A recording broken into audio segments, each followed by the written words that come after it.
Right.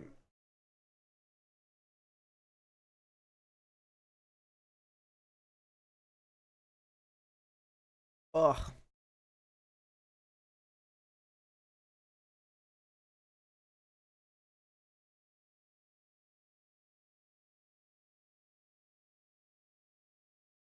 Slow run. Whoa. Baked pie, tier one. Thank you.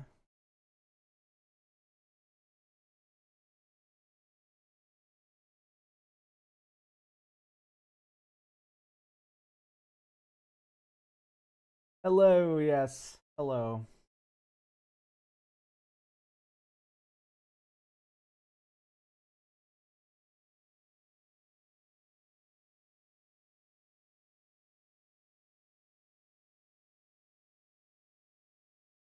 Yeah, this hot dog doesn't look that good.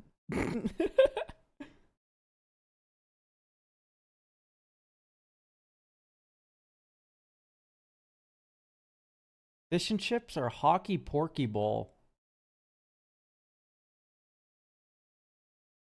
I would go for the fish and chips, but I think this one on the right's gonna win. Really? I'm blown away because that one's more expensive. $42. Get out of here. There's no shot. Loaded fries always win. Wings and chips or strawberry bubble waffle? Probably the wings and chips. Can we get a cringe meter for the stream? Actually, that's a really good idea. A scone and a hot drink with jam and cream, or chicken gyros and chips. Yeah, I'll take the chicken gyro. Huh? Where's the previous avatar? I'm out. Okay, bye, idiot. Hate you. Don't come back. Philly cheesesteak. I like fish skin as much as the next guy. It's really tasty. Included with hospitality ticket? It's included! I'm so mad at people today. They've spent so much money.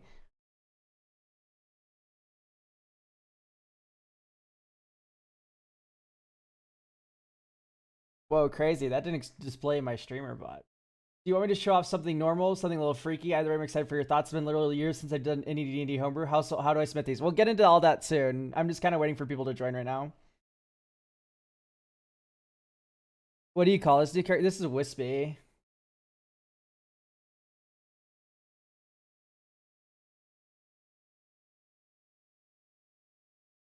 You go with the 4 sausage hot dog.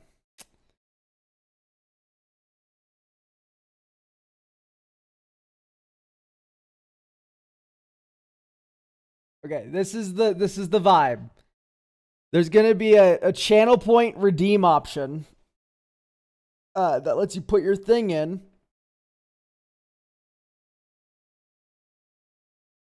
And it's limited 1 per person. Submit whatever you feel would be a better thing, Alec man. I particularly do not care.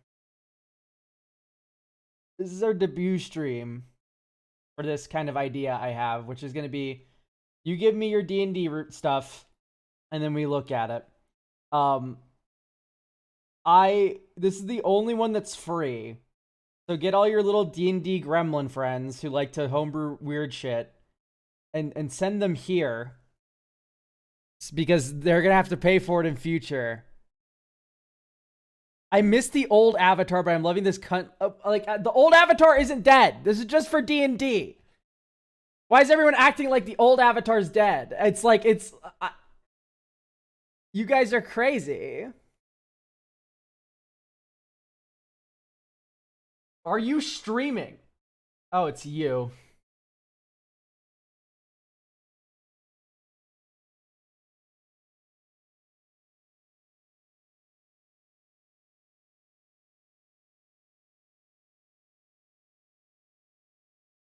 About making Dexy like your tips videos have helped you deck building process a lot more. That's so beautiful. Thank you for that message. Anyway.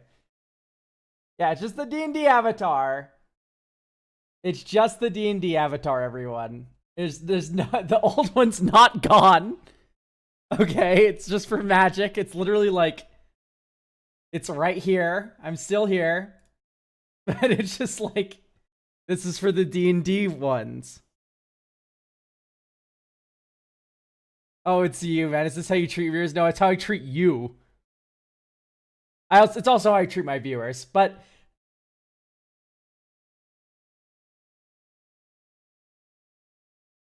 okay, so the D&D stream is live. We have about 40 viewers. You've all read the slide. I'm going to turn on the channel point power up reward, whatever the fuck it's called. And you got to redeem it, and then you can link whatever you link stuff to it. I'll be able to see it allegedly, and we'll do it 3 at a time. So they're live right now.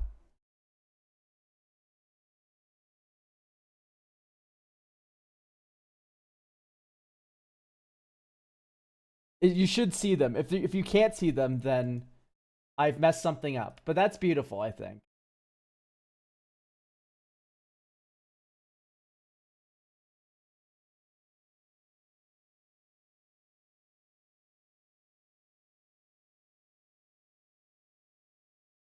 I see, but I don't have any homebrew to show. That's fine. I see the redeem, but I don't know shit about D&D. So, yeah, no, this is what I figured would happen. There's going to be someone who links something, allegedly. Oh, I want to show off my homebrew creature. I'm sorry, Helios. It's just not part of the paradigm for today. You can send anything so long as it's readable. It does not matter what format it's in. Just put anything in chat. Put anything in chat. I will look at it, and then I will see if it's readable or not. And then if it's readable, then great. It does not matter the format.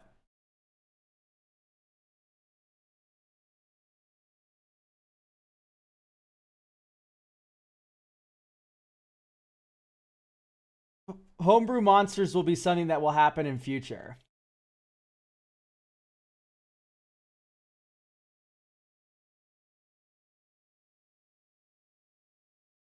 Okay, I have a homebrew otter folk race. Would that be shareable? Read the screen. Is it around 2 paragraphs of text, of rules text? If so, then great. You can send it in.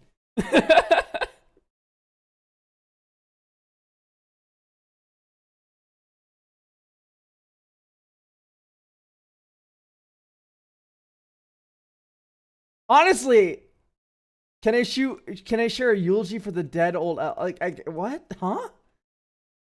Are you changing which days you're doing deck reviews? So no, they're still on Sunday and Tuesday. Where'd you get that inclination?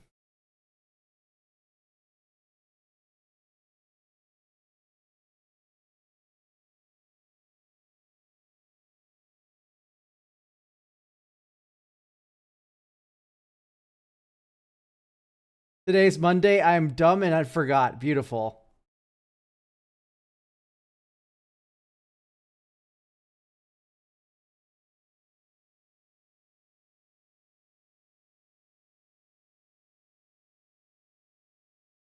At this point, just send in fucking anything.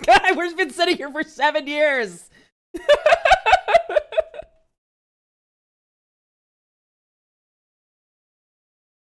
That's not how... Baked pie, read the screen! Don't just link it!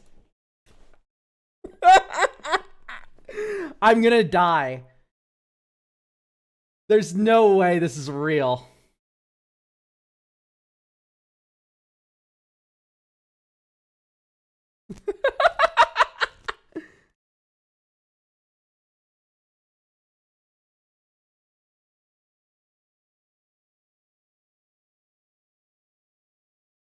I don't know how channel works.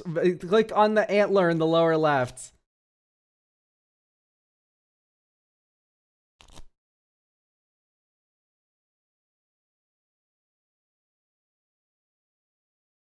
There we go. Helios redeemed a homebrew review.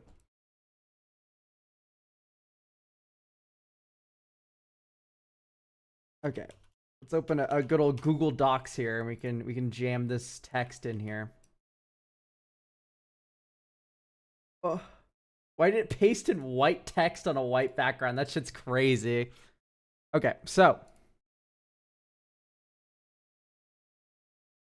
Artifact. +3 bonus to AC. This is a very boring artifact.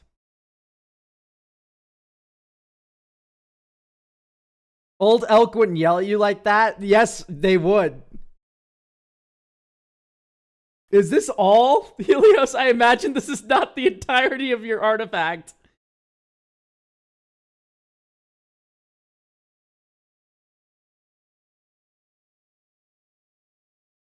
Is this all? No, it must have been capped.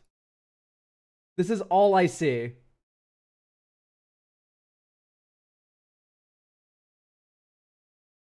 There's no way this is it, right, Helios?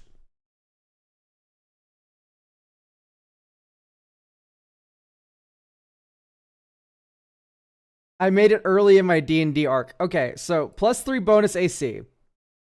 Let's break this down. So, this is an insane AC bonus. I agree. Do you mind if I compare this to an artifact in D&D?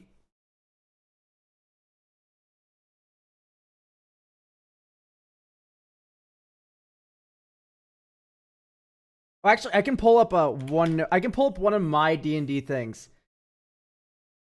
Whoa, that's a lot of text. We're gonna insert a beautiful page break here.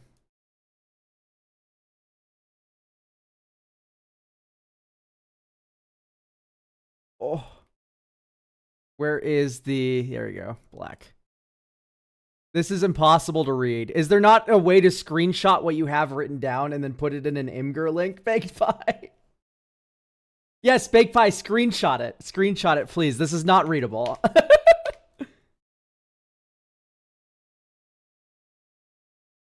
Okay, so I'm going to pull up an object.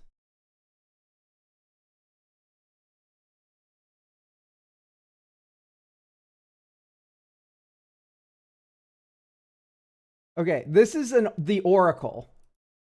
This is something I plan to use in my D&D game.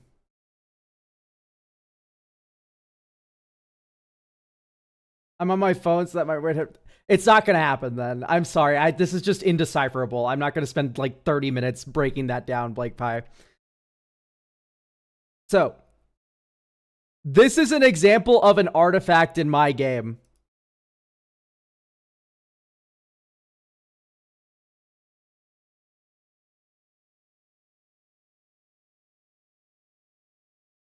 Right, we have a little lore blurb. That doesn't matter, but this is the properties. Like, we have random artifact properties. We have, like, the knowledge domain cleric, like, capstone, because it's very funny. And then you can cast scrying. You get portent. And then you also get true sight and, like, an radius. Yes, I understand that you've made this very early in your career. What I'm saying is you very early in your career did not know what was happening to earn this word.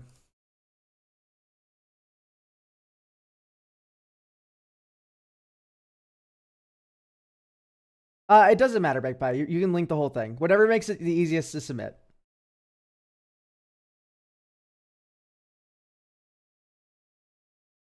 So yeah, this is what an artifact looks like in my mind.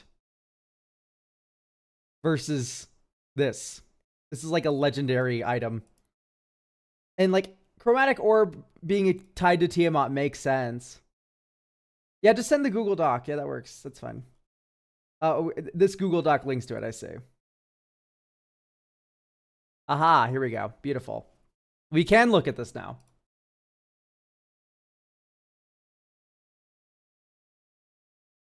So,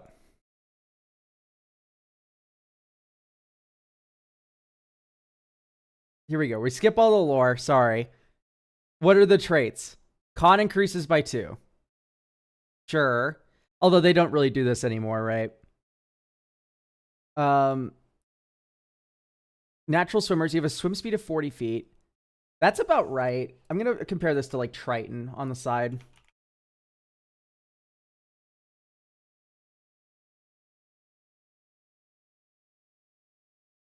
Yeah, walking speed is 30 and then swimming's 40 for train. Okay.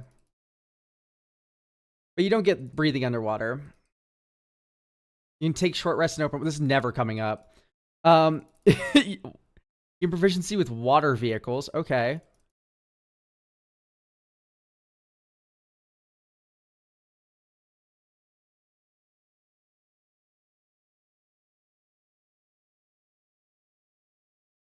Speed 25, speed 25, speed 30. Resistance to cold damage.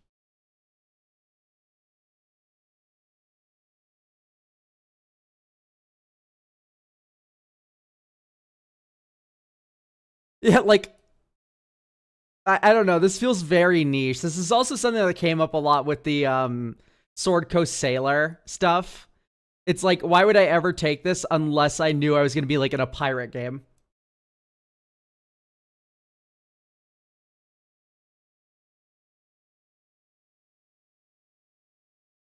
Okay, this is just no. This is halfling.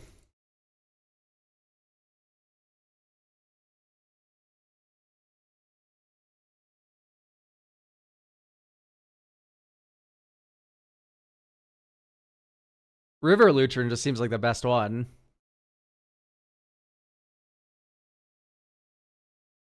Yeah, like literally, this one just seems insane. I cannot get lost, lost in open water, I guess, but how frequently have you been in open water besides a game that focuses on being in open water?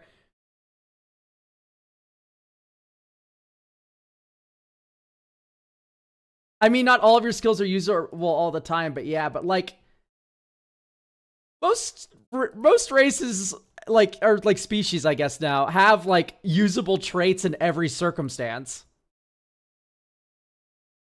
I'm very hard pressed to imagine one without like a trait. It's like maybe Wood Elf has the you can hide behind like natural cover, but that's very vague. Like natural cover can be a lot of things.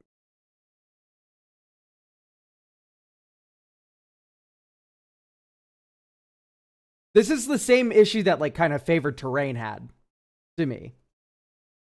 Where it's like, oh, my favorite terrain's woods. I'm in a desert. Right? Like that's the dangerous like thing with all this, right?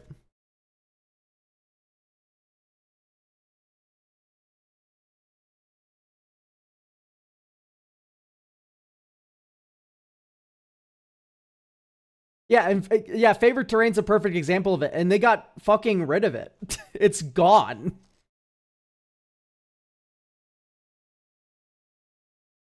And they completely reworked favorite enemy. Yeah, favorite terrain's no longer part of Ranger. And favorite enemy just lets you cast Hunter's Mark at will, basically. Or like it gets you one free Hunter's Mark per long rest.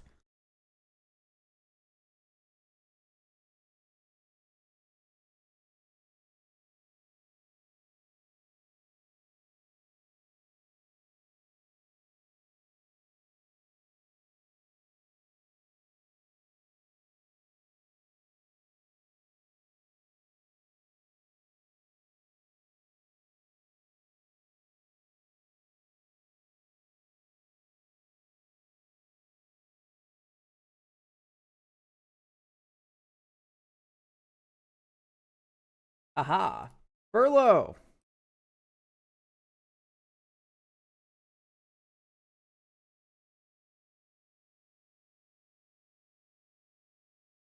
Here we go.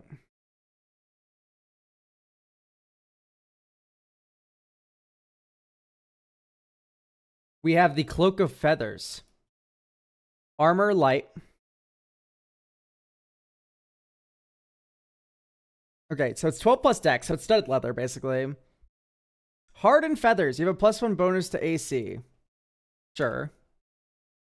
Why wouldn't we just go... like, I don't know. That seems... like...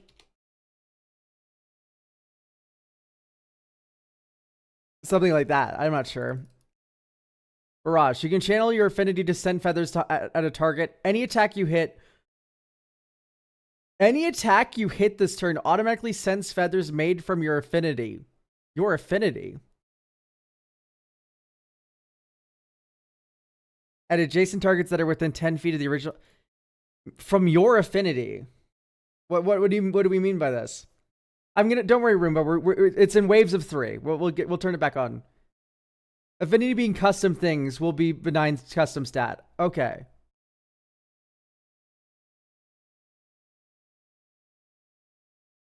So this format's giving me a headache. For me, it's like, if we were like phrasing this in like a cloak of feathers, I would say like it'd be a cone attack, right?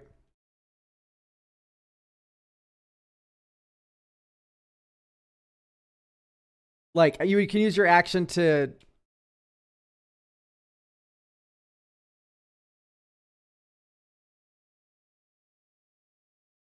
so you can use a magic action to flourish the cloak, um, causing a cascade of feathers to whip in a 30-foot or like a 15-foot cone is probably safer. A 15-foot cone originating from you. Each creature in the cone, blah blah blah blah blah blah blah. Right? Like that's what I'm thinking. Yeah, if it's meant to like augment other attacks, you can maybe just like you can replace this with, instead of a magic action, it could be like you can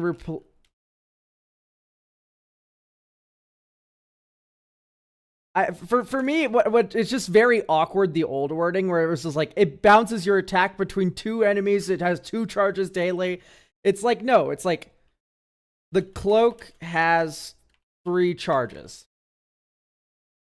When you hit a creature with an attack, you may expend one of the cloak's charges to cause that creature to take 1d6 extra bludgeoning damage, and then roll a d4. The creature moves in a random direction. Like there's you can just steal the wording from like the infestation cantrip. Was rolled 1 for north, 2 for west, 3 for south, 4 for east, and then as a magical wind batters it, the cloak regains 1d3 expended charges daily at dawn. Like, this is way more readable as a player. I'm able just to immediately identify just fucking everything about it. There's no...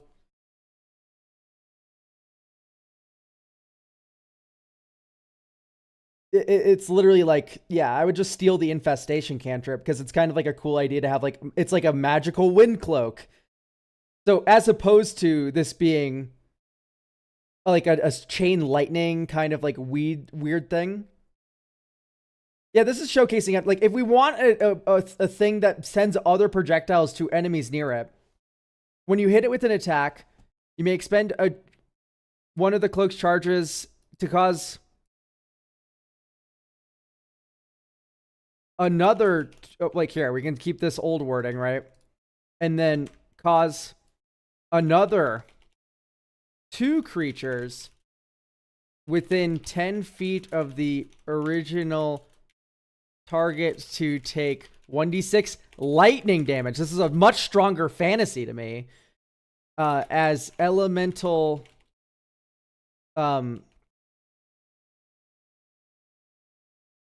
as bolts of lightning from the plane of elemental air arc to hit them. So you hit one target, you choose 2 targets within 10 feet of the original target, and then the cloak regains 1d3 charges daily at dawn. Like, is affinity something you can put in shatter? Does have a lot of rules? I don't know. Like, it's just like, Yeah, the damage is based on the character's affinity, but I got you. Yeah, but you're able to word it to fix that, right, Furlow? Like, you can take this example and then use it in your game. That's all I'm saying. What separates it from being elemental in a normal way? This is elemental air. Like, I don't know. It's just flavor text. This is flavor text to help your character your player character understand the flavor. Yeah, I'll post this in the chat so you can yoink it, but...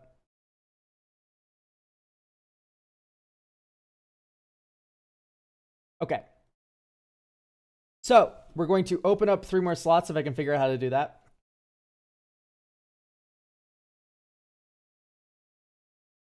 Does it work now?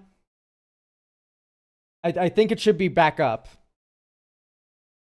Please inform me if the slots are not open.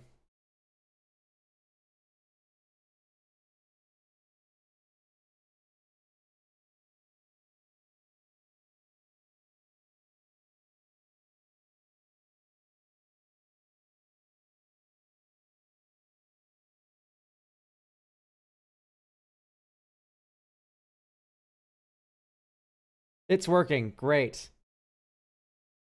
So yes, the next wave is open. Feel free to send in your funny D&D homebrews.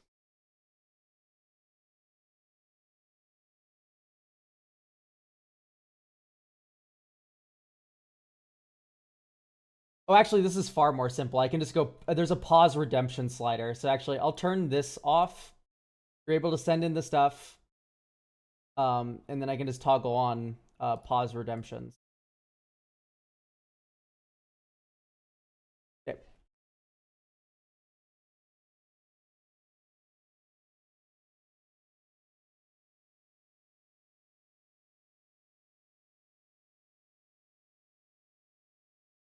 All right. So next up from Roomba here. Insert break page. I think we have the Babblestone.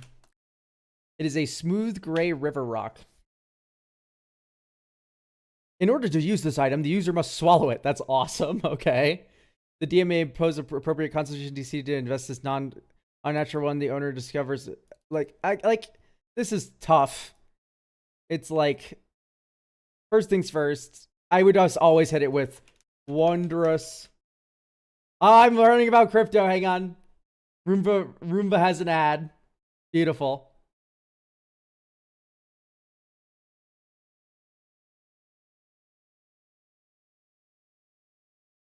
Okay, great. I would always start with wondrous item, comma, rare, whatever, acquires attunement.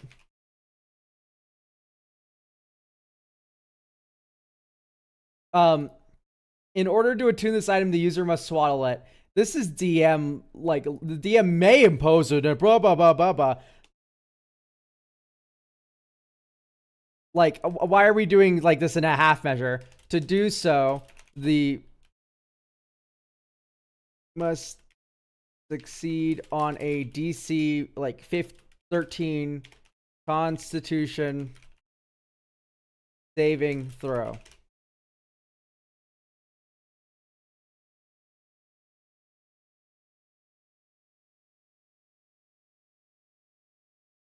You can just say, while attuned to the stone. When the user speaks, they can designate a number of people equal to the charisma modifier, minimum of 1, who can hear a specific message instead. This message must be in a language the user understands. Okay, like that's... I don't think that's really necessary. Parties who hear the message do not hear the other. Okay, so you can code your language, is what I'm trying to, like, what I'm picking up here. So I'd probably word that better. Like, hear a different message instead. So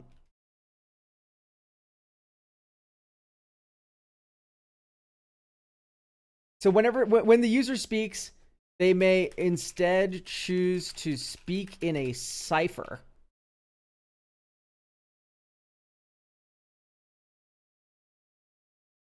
To do so, they designate a number of creatures.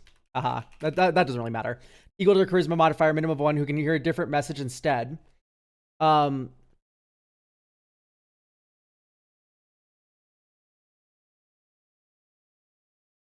these creatures do not hear the original spoken language, just the message.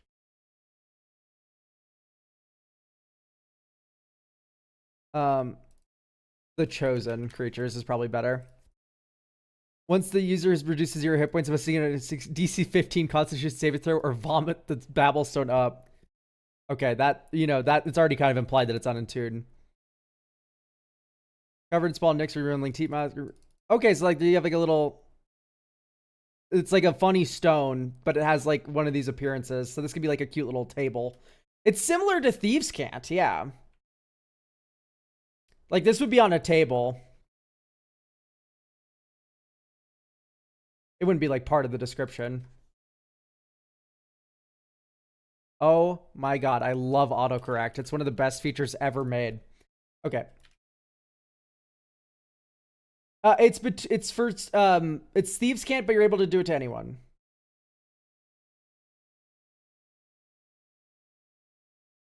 All right, we have Biden, who has a D&D homebrew review.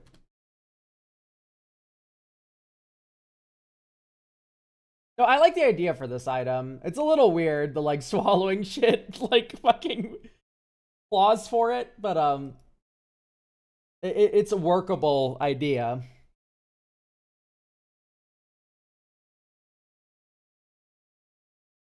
Hawk Flame Pendant, very rare. You don't need to do all this. Wondrous item, very rare. Okay, great. It doesn't require treatment. You can channel a part of your essence to achieve extraordinary speed and skill at the cost of your permanent charring across your body. You gain additional action this turn, but your maximum hit points become reduced by twice your proficiency bonus permanently. It's very weird that this item becomes like more difficult to use the higher level you are. You may use this action by casting a spell to cast a spell and using a spell slot, even if you've done so this turn once a long rest. Okay, so this is actually not needed. Like, okay, once again, we have a formatting like nightmare. We're not going to get too far into that, but like I would phrase this all in one paragraph. You may choose to use the pendant, this magical pendant as you wear it, becoming invigorated at the cost of your health or whatever. You gain an additional action this turn, but your maximum hit points become reduced by like 4. As a fiery, as a cascade of flames.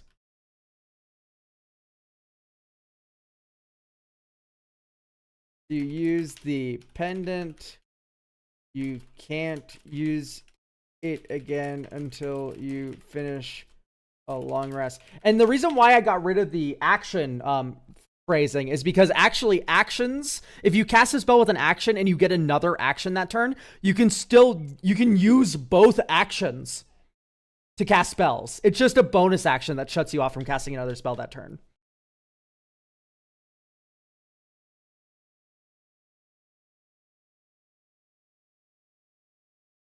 So that part wasn't even necessary. Still, okay, now we can kind of, after we got the wording all figured out, we can kind of like dissect how fun it is to use this item. I did a whole video about cursed items and all that stuff. And with this, it feels a little bit like too punishing to use, almost, right? Like, who here would activate this on their character? Like, there's already this consumable problem in D&D where no one drinks potions.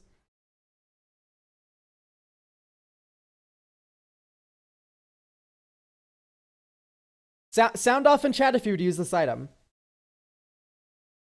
Like, you would activate it, not just wear it.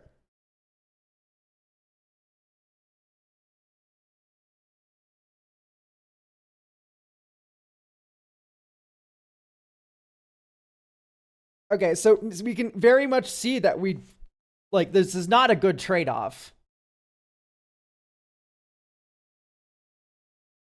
So what I'm saying here is maybe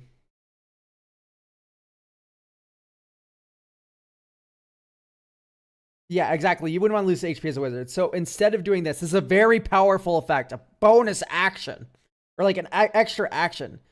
Yeah, there's no opportunity cost to just wearing it, but it's no fun to just wear a magic item that you never use.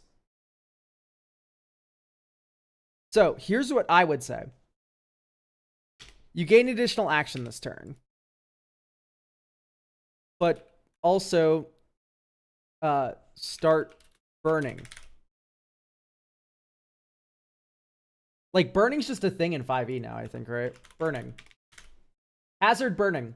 A burning creature object takes 1d4 fire damage at the start of each of its turns. As an action, you can extinguish the fire on yourself by giving yourself the prone condition and rolling around on the ground. The fire also goes out if it's doused, submerged, or suffocated. And you can start by, like,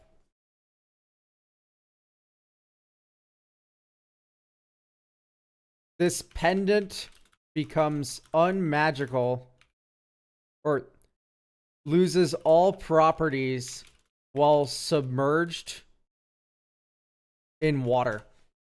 So now you can't use it underwater, but you know, you become burning. This is too low of a cost.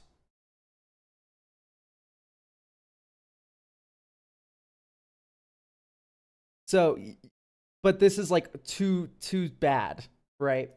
So I would give it a higher recharge. What I would say is, like, once you use the pendant, you can't use it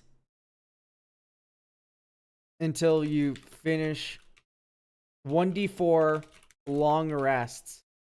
If you use it before then, or actually you can say once you use you shouldn't use it until you finish 1d4 long rest. If you use it before then, the damage you take from burning from the pendant. Hang on, wait. So let's go. You may choose to becoming at the cost of your health. You gain additional action this turn, but you also start burning. The flames last for 3 turns and can't be extinguished by non-magical means. And then once you use the pendant, you shouldn't use it again until you finish 1d4 long rest. If you use it before, then the damage you take from burning, from the pendant also reduces your maximum hit points. So now you have an option to use it again. Maybe you go 1d3, right? So the joke here is you can choose to get an extra action. You start burning. You need to finish 1d3 long rest before you use it again. But if you want to use it again, yeah, like at this point, it's an attunement item. Although you could pass this between party members. That would get a little problematic. So maybe what you want to do. So maybe instead you go, like, once you use the pendant, it shouldn't be used again for 1d3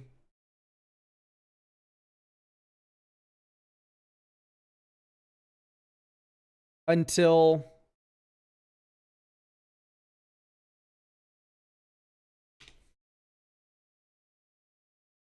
there you go. Now it can't be passed between party members.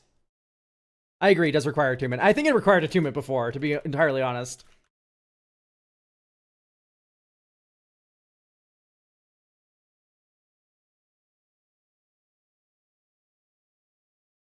So I am concerned this might be too much.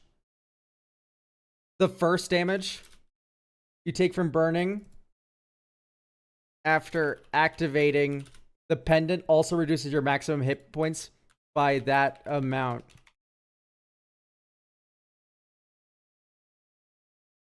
But yeah, it's a story item, so it cannot be passed around. It just wouldn't attune, probably. Yeah, it's fine. Whatever you think works. This is how I would format it completely in a vacuum. You should give it the heat metal tax. I don't really like the heat metal tax. I think it's just fine to just start burning, right? This is 3d4 damage over the course of 3 turns.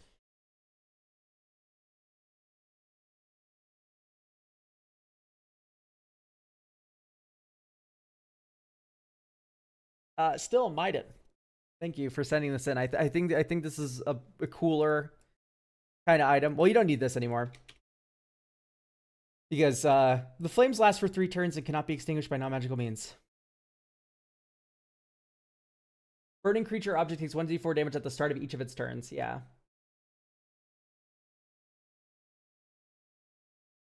As an action, you can extinguish the fire on yourself by giving yourself the prone condition and rolling around on the ground. Okay, yeah, so actually, you don't even need this. The burning is already takes an action to put up. Long rest reset max HP. No, you're incorrect.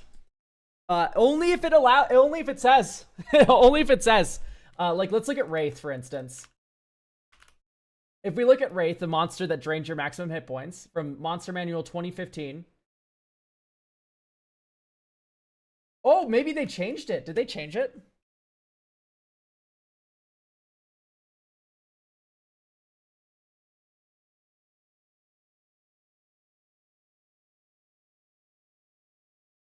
Long rest, during sleep, unconscious, blah, blah, blah. Benefits to rest. Regain all HP. Your hit point maximum is reduced. It returns to normal. Yes. Okay, they've changed it. Okay, here you go. Watch this. We can fix this very easily.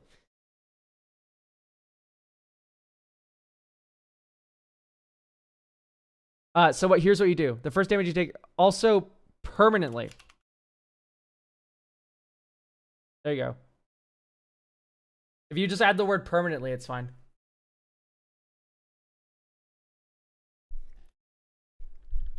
Are Fire Genasi immune to such burning? No, they have resistance, though. If you can ever get immunity to burning. To be fair, we're on 5e. Yeah, I know, but you can just still add permanently for very little opportunity cost.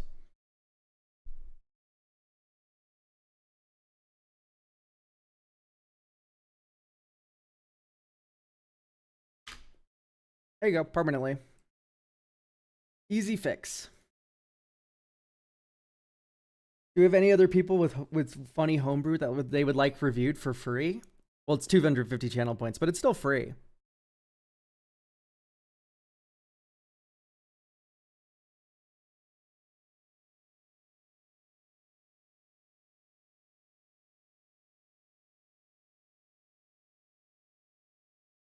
Maybe let it be healed by a greater restoration spell. That's kind of already implied.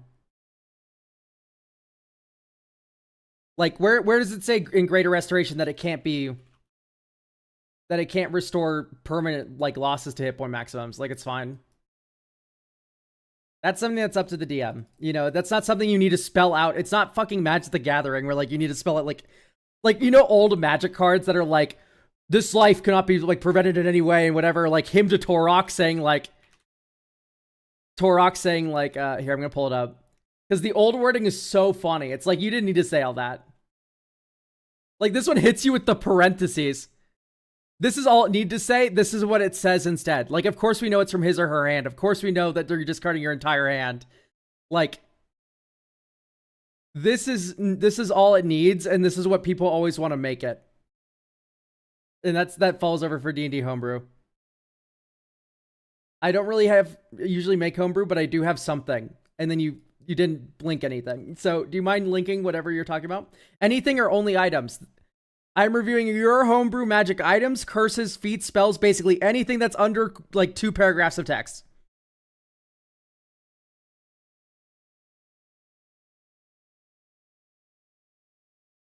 You can DM it to me, send it through a Google Doc, whatever works, Alec man. I'm open. The stream's also kind of a test. It's a little fucking jank, so hopefully we'll figure stuff out.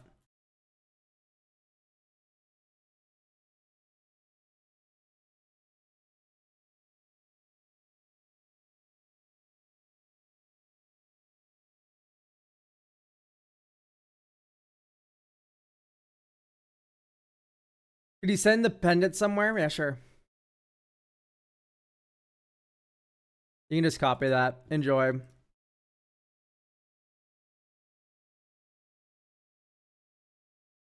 So, Secret B-Man, can we get anything from you? Hello? Paging Mr. Beanman? Secret Beanman?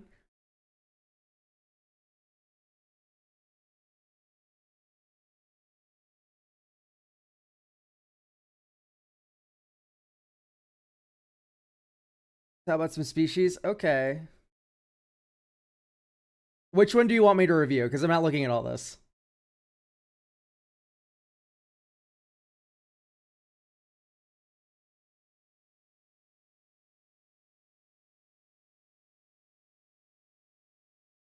Which one are you most iffy about? Or that you want to show off the most?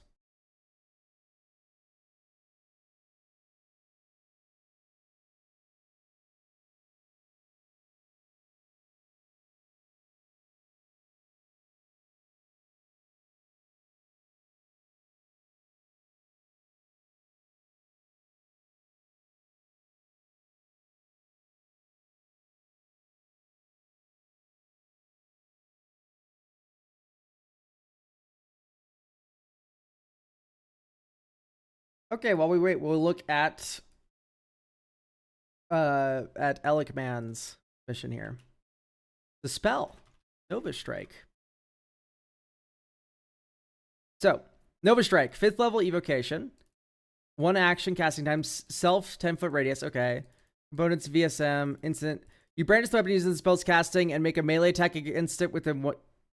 Okay, yeah. You make an attack. On a hit, 5th level or lower on the target ends.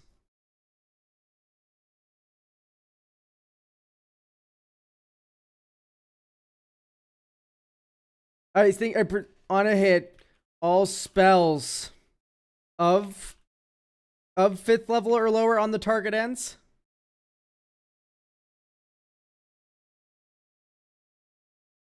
For each spell of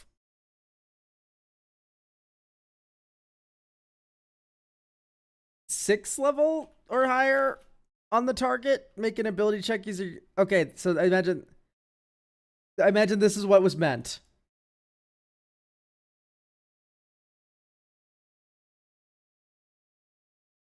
Yes. Okay, so on a hit, all spells of 5th level on target ends. For each spell level of 6th level or higher, make an ability check using your spellcasting ability. The DC equals 10 plus the spell's level. On a successful check, the spell ends. Additionally, the target... So I imagine this is separate from this.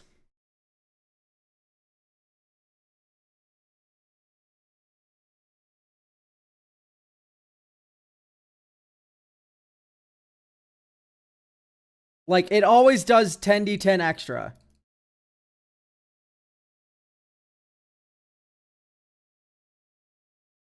So I'd probably put that first.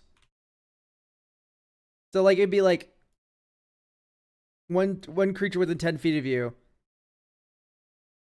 The target suffers, and then additionally, on a hit, this still feels incredibly fucking narrow, right? Also, Secret B-Man, can you please tell me one of the races we're gonna look at? Like, what species do you want me to look at in that list? So anyway, Nova Strike. The name is not evocative. Okay, we can look at Frogfolk. It's like Dispelling Strike, Anti-Magic Strike. Right, like these are probably more evocative names. But this doesn't really give me a good vision of what the spell is doing. Right, like it's very narrow to me. Because not every monster you encounter cast spells. Also, I think this is way too much damage, right? This is like a hurl through hell. So if we go to spells, I'm wondering if we can find like a kind of similar spell. Like, what's a 5th level smite looking like? Banishing Smite. It does 5d10 extra damage. So maybe it's something like this.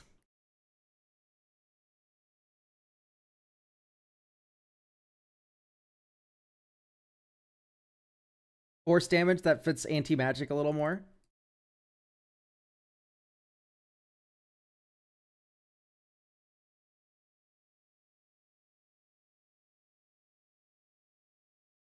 Honestly, this is what would tie it all together for me.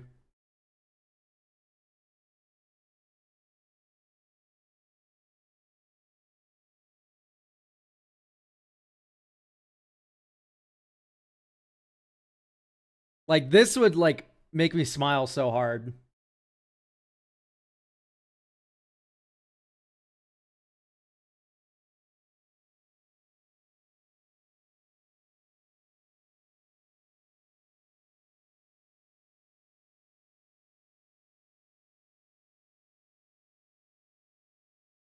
The target.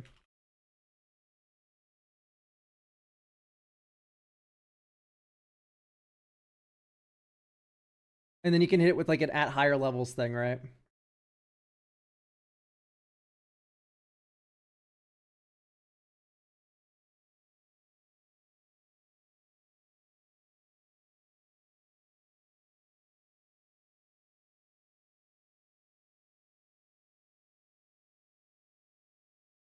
What does the spell magic say?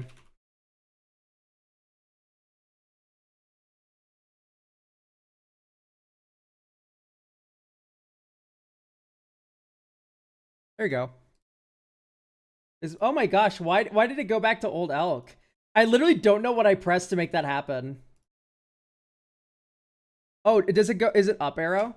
It's up arrow. Why is that bound? Weird. Okay, there we go.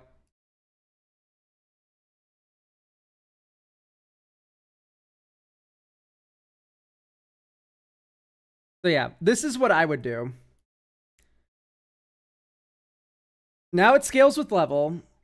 Oh, I'm gone. Oh, I minimized it. I'm a genius. Sorry, we're learning this stream. Brandish the weapon, make an attack. It does 6d10 force damage. Can't cast spells until the end of your next turn because not everything's a concentration spell or it's like it lingers around. Additionally, on a hit, you dispel magic stuff and then you can dispel magic stuff.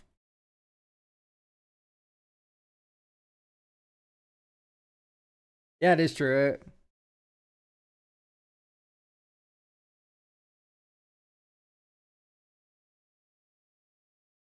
Yeah, but this is entirely correct now. Yeah, I was about to say cure ailments on your friends. Like, alternatively, like this is a fun spell and all. Alternatively, like maybe it makes your weapon glow, and then it like lingers around. Like my thought would be like the weapon you use in the casting of this. I'm not gonna write the whole fucking thing out that I have as mine, but like, weapon starts glowing with dim and bright light until the end of your next turn. Creatures in the area are immune to spells like from the anti-magic fields, like text, and then also and then you can channel the weapon ending the spell early. Doing so at this point it'd probably be like a 6th or 7th level spell though. Haha, 6 or 7.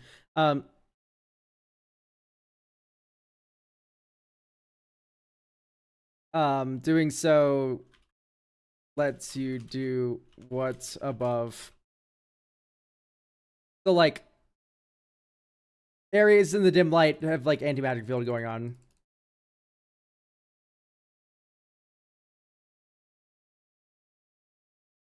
Right? Like that's a fun idea. All right, let's look at frog folk, everyone.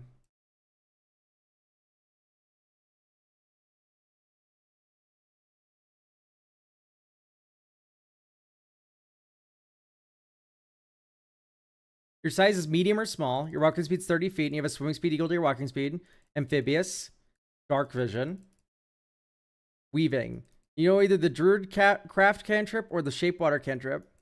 Starting at 3rd level, you can also cast Augury. Oh, that's cute. Okay, so you can like... Yeah, like you can like understand. Okay, no, I just like this top to bottom. This is fine. Like maybe a jump. Standing leap.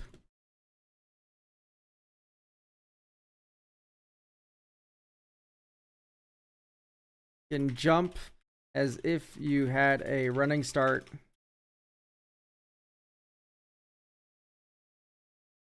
Even from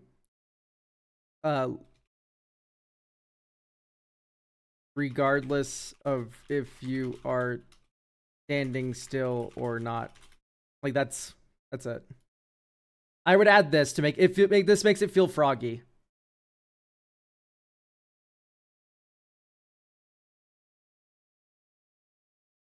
That's not how standing leap is actually worded.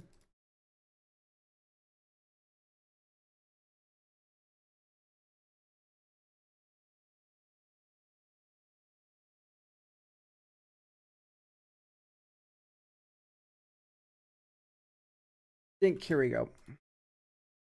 All right, it's already a feature that exists. Oh, this is from Grim Hollow. Never mind. Lol. You make a long jump of 20 feet or a high jump of up to 10 feet with or without a running start.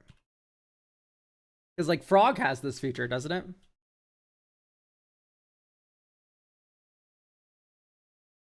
Yeah, here we go. This is the actual wording. The Frog's long jump is 10 feet high.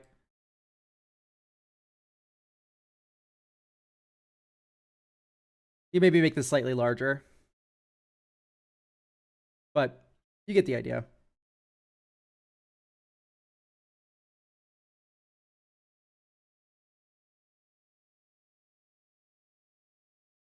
Thank you. IGK DJs.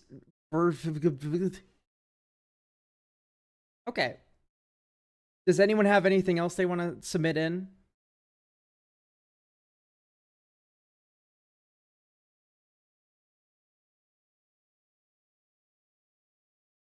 Any other homebrew that needs reviewing, chat? It's free for today. It's free for today. Can we double up? Sure. I do, but this is my first stream, so I'm still poor. Oh no, terrible. Have you followed? You get like 300 free channel points.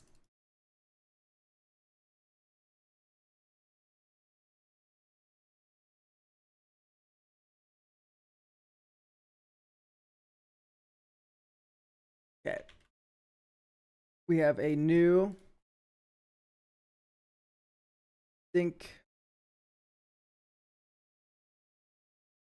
Underhanded rings.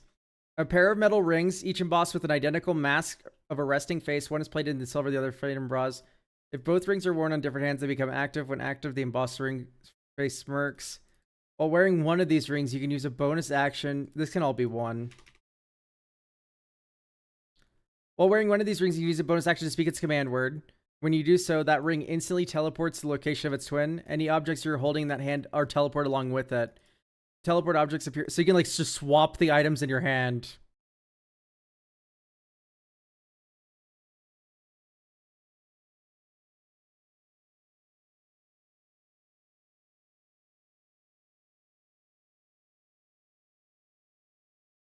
On 2 different hands. Okay, so you can do it on your own hands to do like a funny trick, but you can also give it to like, you can give your item to your teammate, right?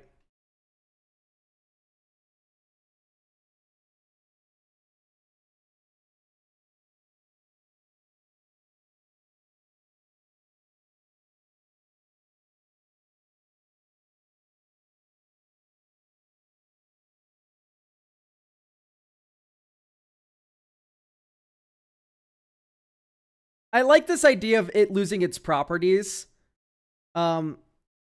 Twisting tightly together. The rings become unusable in this state until the next dawn where they unfuse.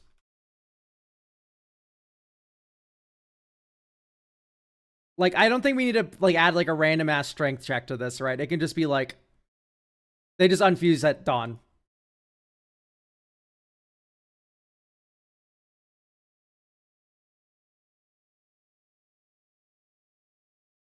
If that hand is holding items, the creature drops them. Arrive like this is just like so many words to say. The teleporter wearing the other ring. If that hand is holding items, the items appear on the ground instead. The items and the ring.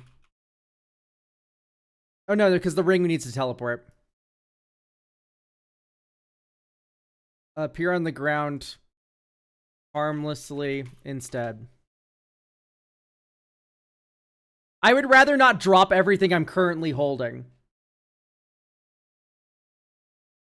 I like the idea of asking townsfolk to untwist the rings if you're not strong enough. That's a really cute idea. However, I do think we should be prioritizing functionality over this creating a funny role-playing experience. I think this, like, because, like, oh, I go to the village blacksmith every 5 seconds to get my rings untwisted. Like, I don't know. I would just rather my items work even when I'm in the middle of nowhere, right?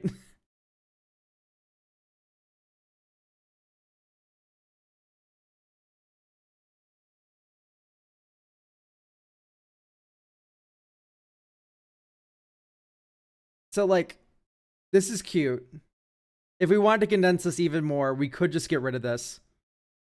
And just say, well, 2 creatures wear the rings or whatever. But overall, I like this idea a lot.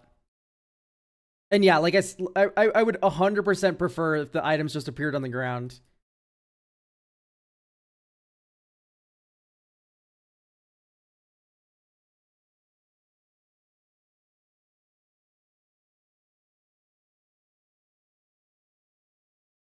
D&D Homebrew review from Iron Ore.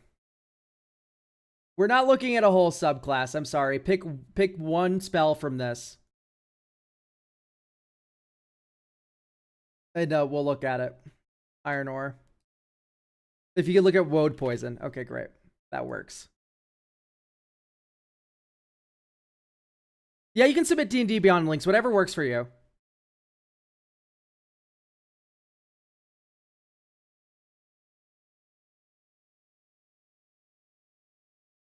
Perabo also sent him one. So hang on. Let's get all my ducks in a row here and actually use the queue. I have done this one. I've done this one. This one is also done.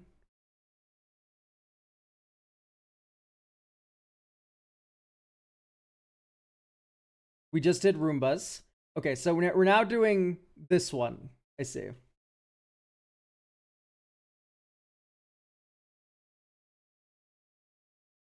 Okay, so this is a long one, but I'm willing to look at it. Why not? I'll give it a cursory glance. Oracle of War, magical artifact. The Oracle of War is a large wooden chest measuring 1 meter in height. Okay, so it's a chest.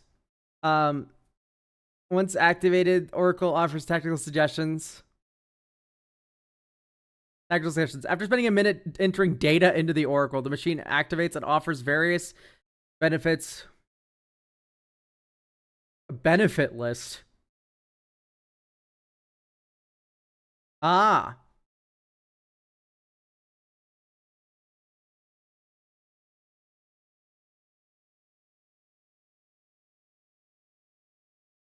So this is like really good for defense, but you can't really use it like before a combat. It's a little weird.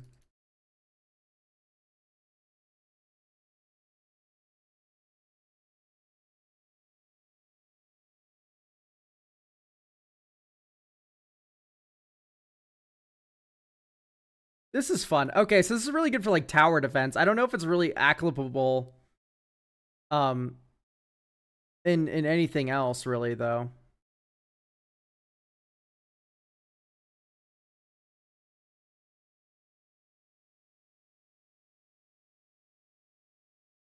I think overall the fact that you can only use it within 500 feet of where the Oracle is activated is like, this is really tough. The idea is that it's annoying to use since you need 1 minute. The party has been using it sneakily whenever they had the chance. Yeah, I know. It's just like, oh, there's a bunch of goblins over there. Let's make this invisible and activate it and wait for 1 minute and then ambush the goblins. That feels very weird. I don't grasp the fantasy of this, but I think that's just entirely because it's like an Eberron sort of thing. I don't know if I really have notes for this. It's kind of just, I like that you get to pick from a list. That's funny. All right, we have Woad Poison next up.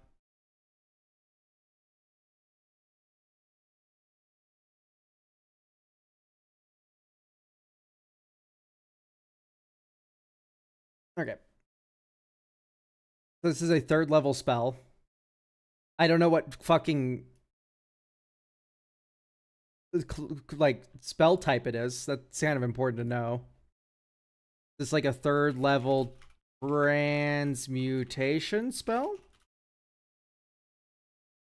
Like, right? Let's read it. 1 action, 60 feet, concentration 1 minute, target 1 enemy. Okay. Choose a creature you can see within range. They must make a dexterity saving throw or be restrained by rapidly growing tree roots. The target or a creature within 5 feet of them can make a strength athletics to break out of it as an action. Yeah. Every turn remains in the poison that grants you a tighter, dealing 2, but and ramping by 1d6. You play MOBAs.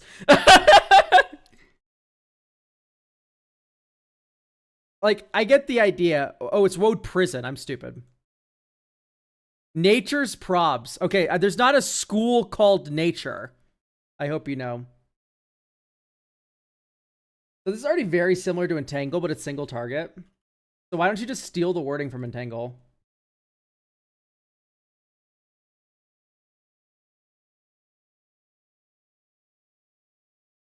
Okay, here's Entangle. Grasping plants spread from the ground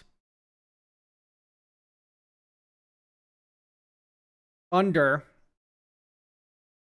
a creature you can see within range. For the duration, these plants turn the ground and this doesn't matter. They disappear when the spell ends.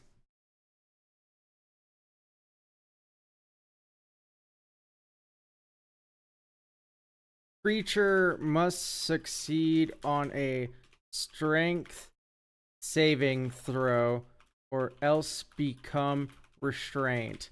A restrained creature can take an action to on a success. It frees itself from the grasping plants and is no longer restrained by them. On a failure, it takes 2d6 damage. Or like, you want this to just casually do damage all the time.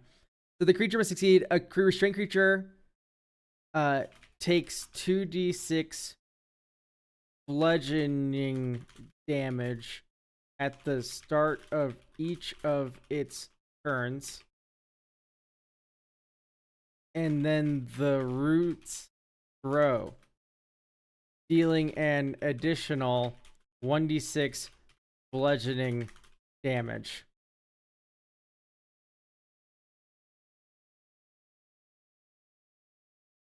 The restrained... Okay, so this is how I would word it. And here's the part about this. It's Conjuration. Okay. Yeah, it's a Conjuration spell now. This is not 3rd level, though. In this current state, this is not a 3rd level spell. I would maybe make it start at like 4 or 5d6 even. At the start of each of its turns, and then the roots grow, dealing additional 1d6 bludgeoning damage. The restrained creature can take an action. No, this is better than it being at the end of turn. And then here's what I would hit it with as well.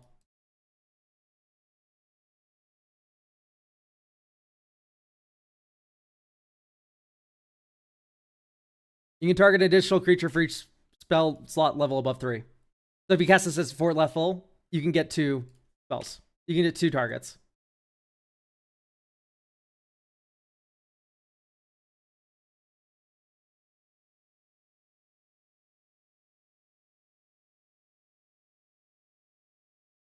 Right? Maybe the damage increases. It can. It's just like you can just target a different creature that's already like such a big benefit, right?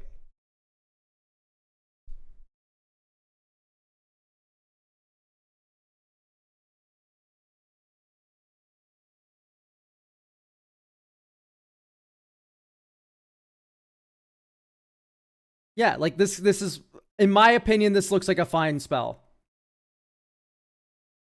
I'll link the entire show notes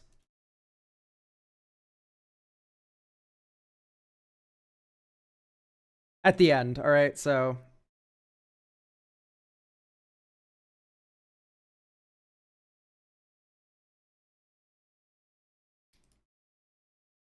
but this to me reads a lot more like a third level spell. Even then, it's like a little bit bad. You can maybe even have this ramp by 2d6, but you know, maybe start it at 3 so it does 10, and then it increases by 7 every turn. Yeah, like right now, this is like leaning second level spell, but the fact that you can upcast it, it applies like a very annoying CC. I think you can argue that this could be third. It's still just like play with the numbers. That's not something I can really do here. But yes, thank you, Iron Ore.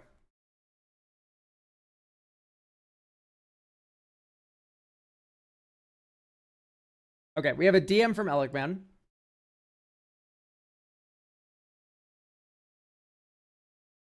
So there's a lot of history on this one. Tesso features. This is a species of some sort. Whoa, Nelly. So what? Let's get a vibe of like what the lore is like here.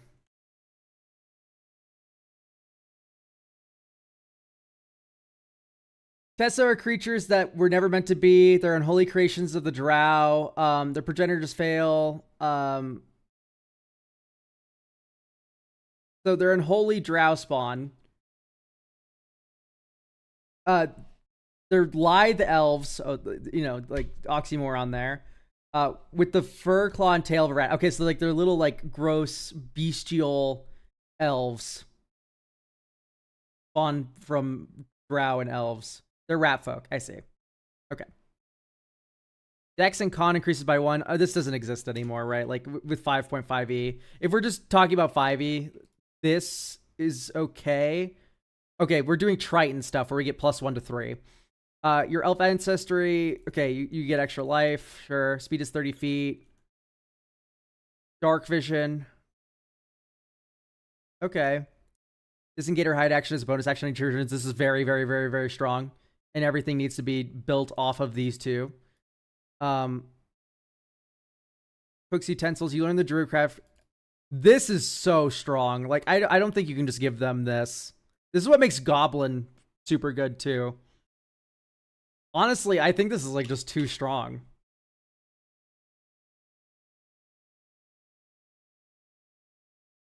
I think this is the base, and then you can grow it like this. Okay, this is fine.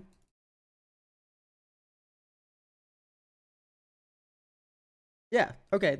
I would just remove the whole like escape feature. Like that shit is way too strong. And like I don't know, it feels like it kind of invalidates Goblin. You know what I mean?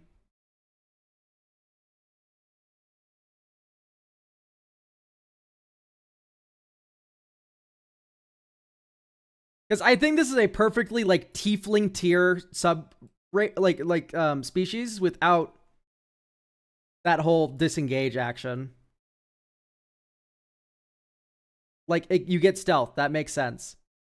That's a good way of making them sneaky without giving them breaking action economy.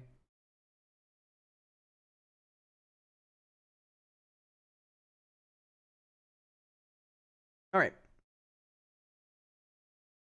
Honestly, like I'm fine with the idea too. Just like they're so disgusted by elves that they like tulped like rat elves into existence. That makes sense to me.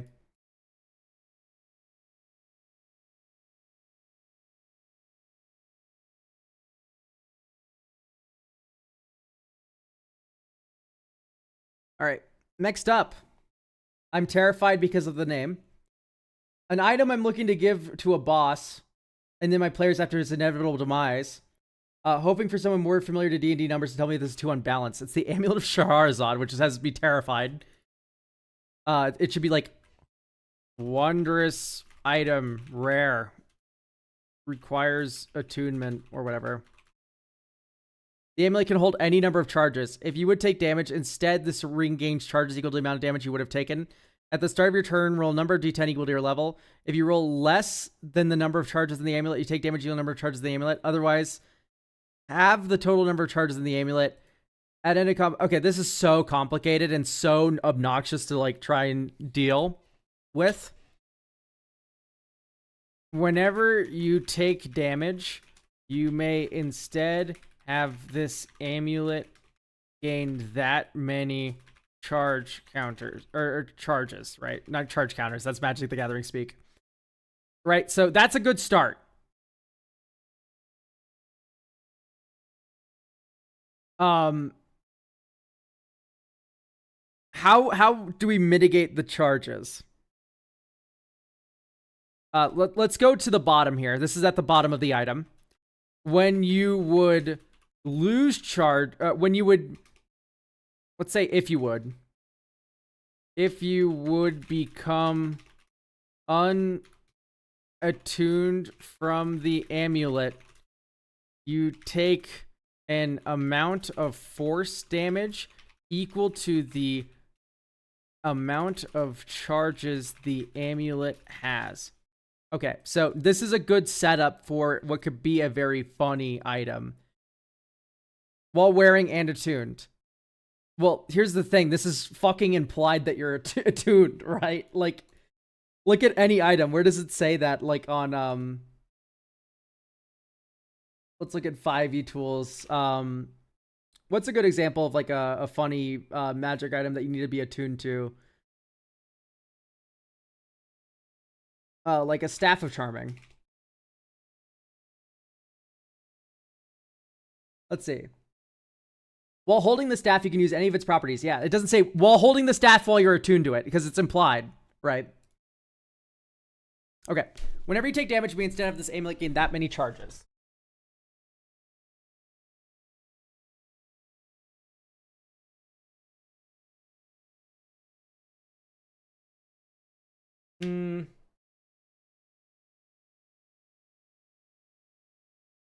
So the idea is that we're delaying the damage we're taking.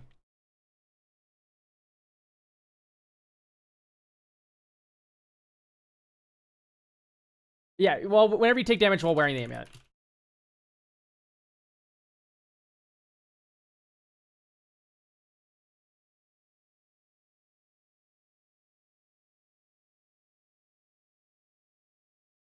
At the start of each of your turns, if the amulet has charges, you take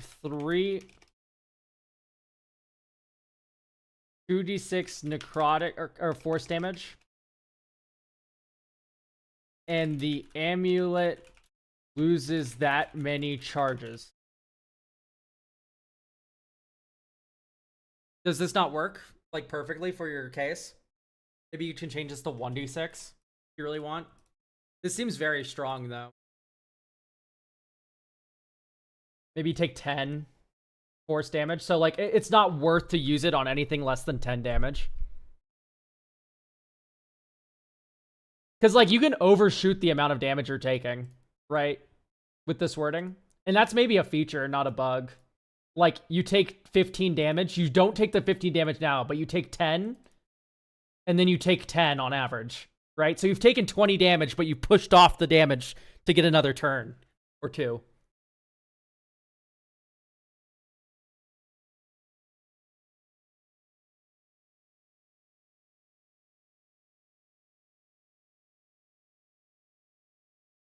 Right, like this is what I would do. Way better than the jumble of text that was there before. And it's you can never you don't have to stop iterating, right? Like if this doesn't work out for you, you can figure out a different way to do this and just like retcon the item.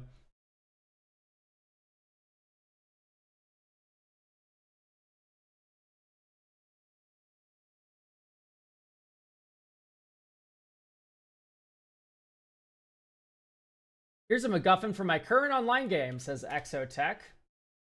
The Temporal Lantern. I will be copying this into my show notes, but hopefully that won't mess everything up. See? Okay, so the Temporal Lantern. Wondrous item, very rare, requires attunement. Everlight. The stone lantern emits a blue-white purifying light, shedding bright light in a 30-foot radius and dim light for an additional 30 feet. Invisible creatures and objects are visible as long as they are in the lantern's bright light. You can take a utilize action to dim it, reducing the lantern's light to dim light within a 5-foot radius. However, the lantern can never be fully dimmed. Okay. The lantern has 7 charges and regains all expended charges daily at dawn. While you're tuned to the lantern, you may use the following properties. The lantern functions as a spellcasting focus for spells you cast. The lantern concentrates on the spell instead of you. That's very strong.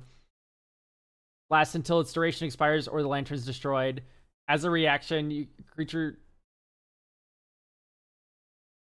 force the creature to reroll. So you get lucky points too, kinda? 7 charges, daily at dawn.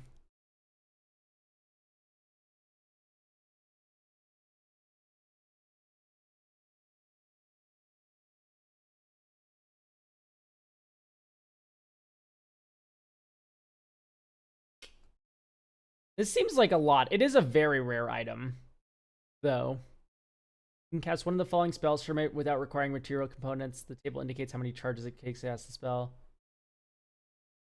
Okay, it just feels kind of like the fantasy's lost on me.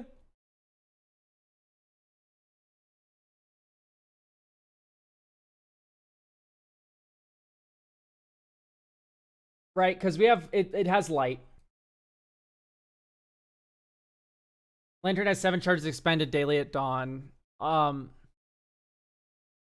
think personally, or the lantern is destroyed. I think there should still be like a test. Spell being lasts until its duration expires or until... Like, I think you should still... You can just concentrate at 2 spells at once. I think that's what this means. If you do, the lantern concentrates on that spell for you, right? That can work. I think you just having 2 concentration spells up at once could be the method, right? If you do, the spell still requires concentration as normal, but casting another spell that requires concentration doesn't cause it to, or whatever. As the lantern flame focuses on the spell for you, or channels the spell for you. And the flavor is kind of like, if you still take damage, the flame can go out, right? But it's not like it's just a mortal fucking flame holding onto that banishment for as long as you want. Like, I think this is a much better middle ground.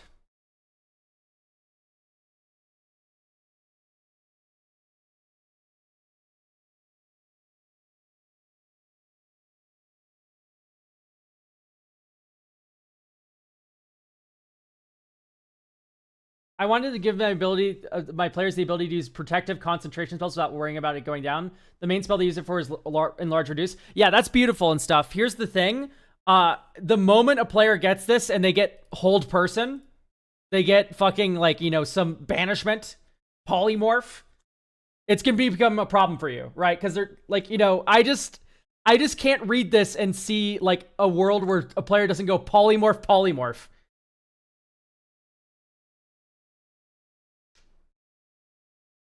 Right, so I'm saying it's a lot safer if you do let them concentrate on 2 spells. That's cool.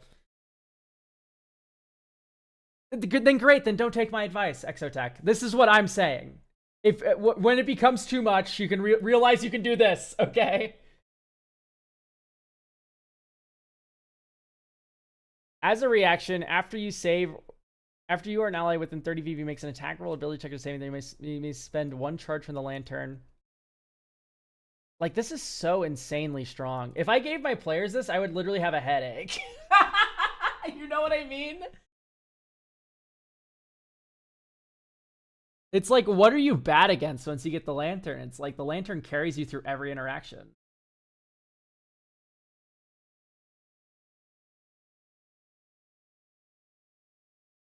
This is so strong. A saving throw? Holy fuck. And you don't have to spend a spell slot. You get 7 of those a day? Hold person. I'm concentrating on it. The lantern does it instead. Oh, you succeeded? Try again. They forget about it a lot. Holy fuck. That's so sad. Because this item's broken. I polymorph you. Oh, you succeeded? Try again. Also, I'm not concentrating on it. Like, I don't see how this doesn't just trivialize every single combat you ever put your players in. Like, in its original state. You also just get banishment. So you can banishment. Oh, you saved your save. Retry it. Oh, also, I'm not concentrating on the banishment. That's like 1 use. Yeah, I would maybe do like 5 charges. Or like up this to 2. Maybe even both. Time dilation also just doesn't give me that flavor. To me, it's like this is a lantern of time. It's a temporal lantern. What, like, this is why the flavor, I think, got lost on me. Why is it concentrating on my spells when it's a temporal lantern? Why is it revealing invisible creatures? What does that have to do with time? Time dilation. Okay, that makes sense. It's harder to save when I slow down time for you. But, like, what do any of these spells have to do with time?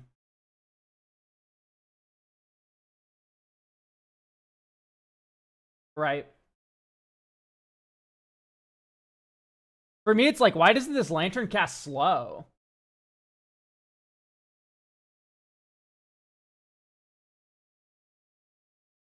Yeah, slow and haste. Exactly. Like, why doesn't this lantern cast slow and haste?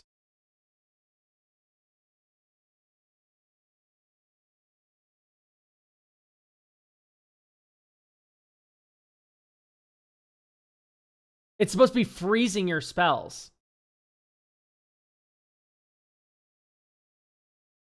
I guess, but my thought is maybe you just make it a ring of spell storing. Because that, I got 0% of that flavor, Exotech.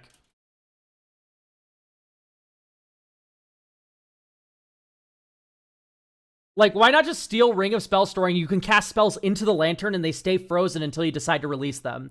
That also helps the Enlarge Reduce player do what they want to do because you have basically 2 free spell slots of spells. Right? And then you also get Slow and Haste or whatever. And maybe the slow single target or whatever. Like, that's what I think when I think of, like, a temporal lantern. Instead of, like, this.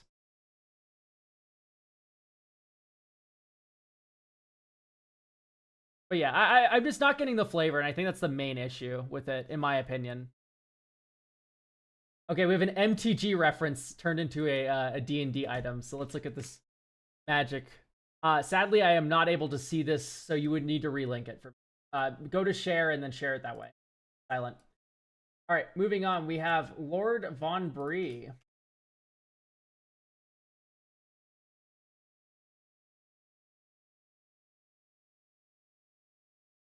Fuck, is this a real word? I hope not.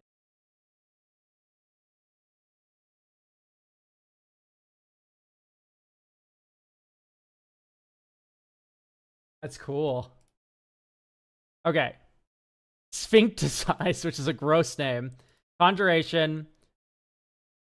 You conjure the sourest, bitterest taste your fruit can muster. Fruit? I see, because you need a component, I guess. Bitterest taste in the mouth of a creature you can see within range. The creature must make a constitution save if it fails. Its whole face cramps around its mouth. I can't speak, vocalize, concentrate. And it must spend 10 feet of movement at the start of your turn radically. Okay. This is funny. I just... Like... For me, it's like... At higher levels... Like, where's that? Once again, hating spellcasters is kind of niche.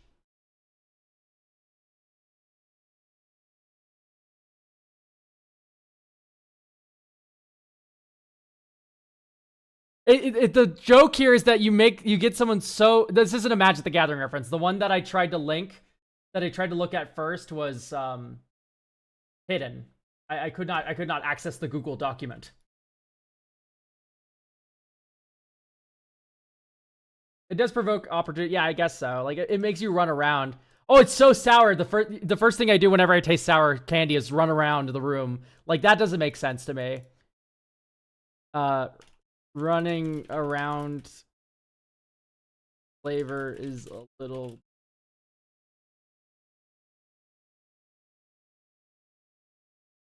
Yeah, it always does 2d6 acid. I don't think it is. No, you don't think your document's accessible? You don't think I can't access it? Because I beg to differ.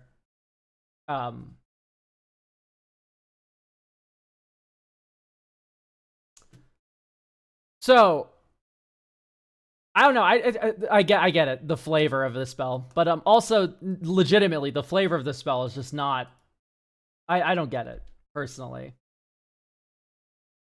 For me, I'd prefer if it was just like a silence, right? That's almost always what you prefer. Hush. Second level, enchantment. Casting time, 1 action, right? Like all this is the same.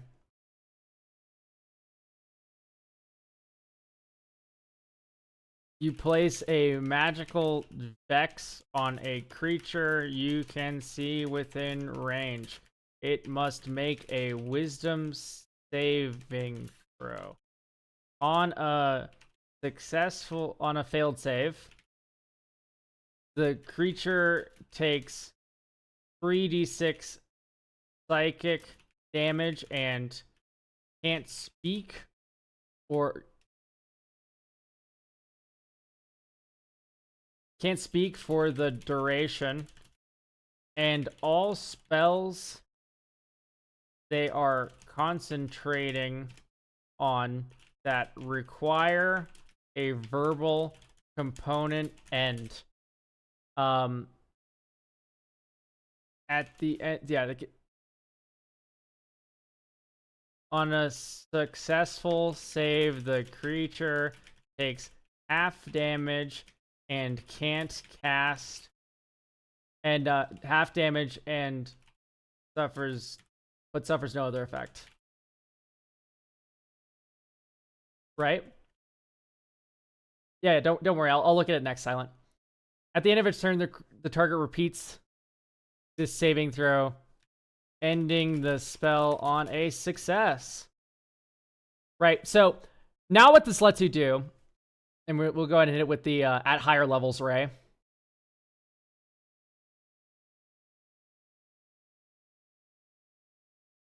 Right. So what this spell allows you to do, and why I like this so much more, is this flavor is so generic that it opens up a player to use the flavor this way. This feels like a spell in a hag spellbook. This feels like a spell that would be in any wizard spellbook. And maybe that's the flavor you're going for, right? But all I'm saying is that in general, this is a better formatting for what this spell is doing. I don't like the run around text. That feels a little weird. It doesn't match the idea I have whenever it's like a sour flavor or whatever. Like, I don't know. I've never ran around a room because I had such a sour taste before.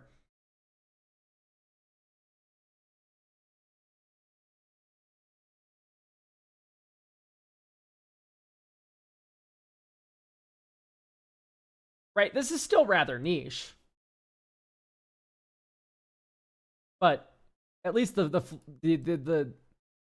context of the spell is a lot more broad, allowing your player to use it in a lot more situations in terms of like the idea they have for their character. Anyway, we have the Rings of Banding. Oh god, this is the Magic the Gathering reference one. Attunement description. Okay, no. So, requires attunement from 2 creatures. Requires attunement. You can just say requires attunement because you can write rings of banding always come in pairs, in linked pairs. The item is inert if both rings are not attuned to separate creatures. Okay, great. There you go. That's how I would rules text that one. When you roll initiative, if the other creature who's attuned to you is in combat with you, you roll with advantage. The other attuned creature does not roll initiative and instead has the same initiative as you rolled. When either attuned creature takes damage, the other suffers 1d3 damage as well.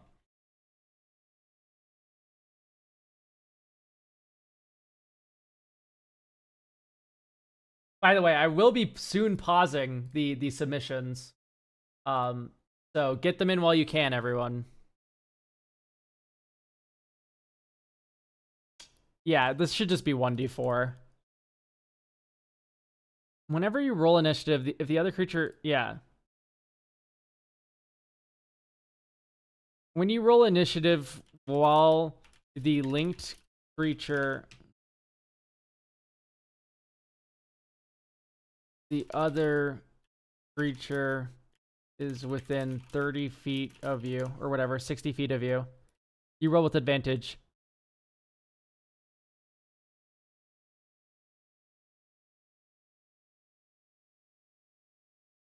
This seems way too weak as what it currently is. I think I'm going to say no tripling up.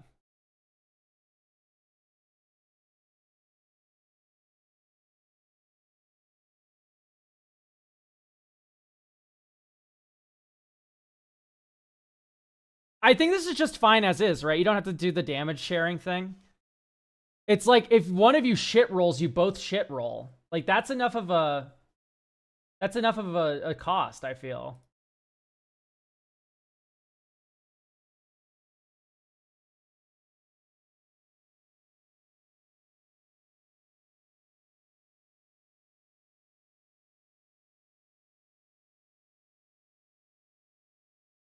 Like, I don't think we need to do that whole damage amplification thing. If anything, it just makes you take more damage during combat without much benefit.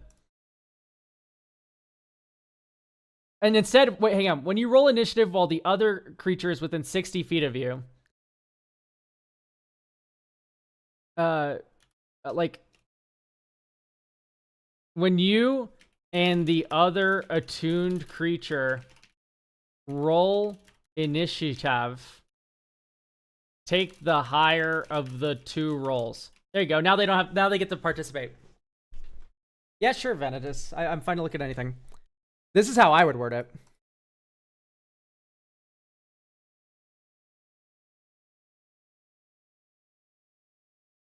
All right.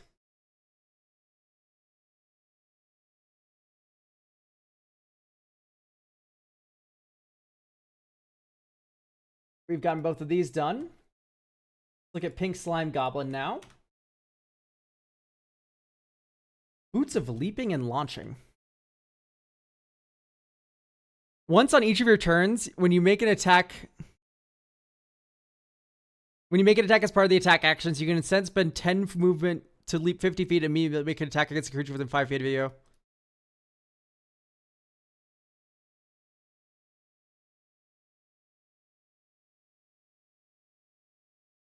This seems very strong.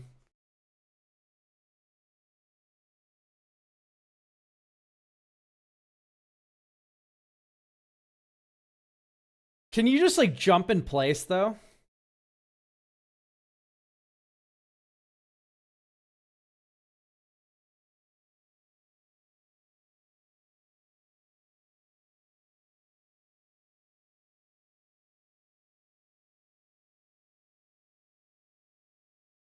Besides, like, the wording issues here. Like, honestly, I think capping this at 30 would probably just be for the best.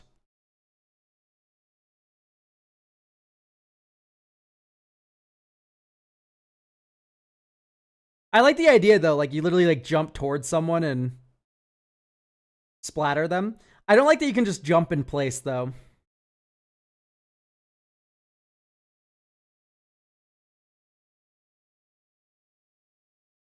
I think what I would say, once on each of your turns before you make an attack,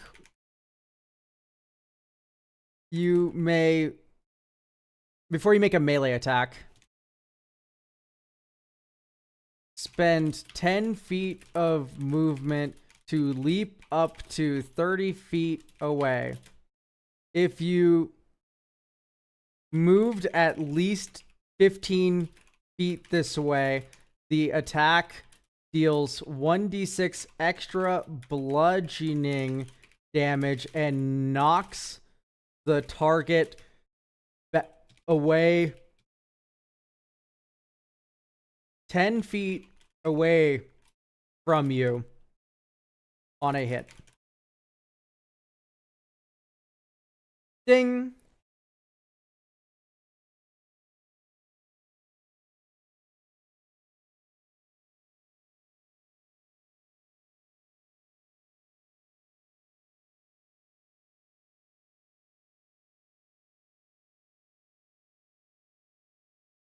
Is this just not better?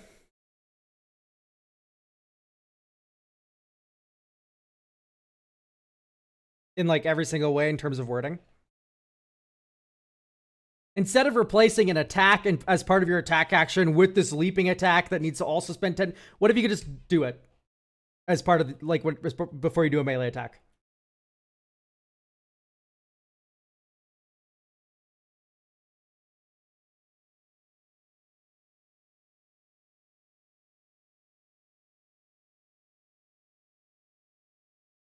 And this actually better fits the boots of striding and springing, because I literally was clocked the 50 feet as being too long.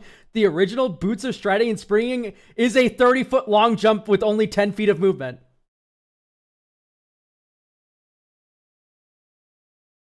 Well, this says before you make a melee attack. Like, that's just kind of implied that you can jump up to 10 feet away and then make the attack. This isn't like a targeting thing where you can't target someone unless you're right next to them already. Like, those rules don't exist. It's like, you can jump up to 10 feet before you make the attack. Or jump up to 30 feet away before you make the attack. Like, this is just a much elegant wording of the same thing. All right, I will be closing the submissions, by the way, in like 3 minutes, so be ready for that, everyone. After this next one, I will be closing all submissions, so get ready. We have Destiny Dealer. You have a +3 bonus to attack and damage rolls made with this magic weapon. That's insanely strong, but it is a legendary. This weapon deals 2d8 slashing damage instead of 2d6 slashing damage. Okay. Capture Fate. Whenever a hostile creature you can see within 30 feet scores a critical hit, you can use your reaction to change that critical hit into a regular hit. If you do, this weapon gains a charge. On your next successful weapon attack, you may expend your charge. If you do, that attack becomes a critical hit. Yeah, I like this idea. I don't know if I'm really getting the flavor of the second one. But like, if honestly, I would call this a perfect design without like any eyebrow raising at all if this middle one was just gone.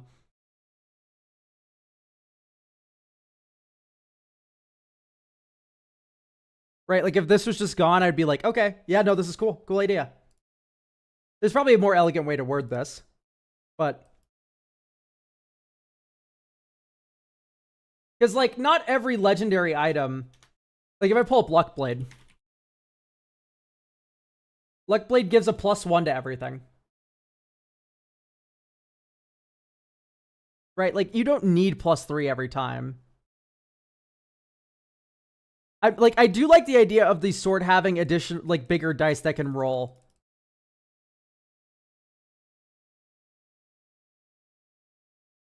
Or maybe even just like a +1 weapon, right?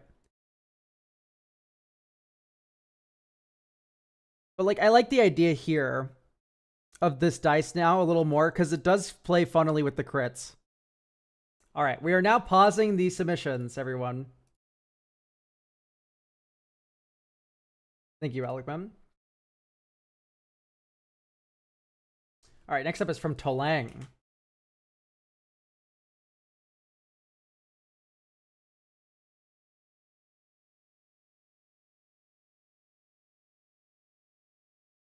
We have Direct Fate here.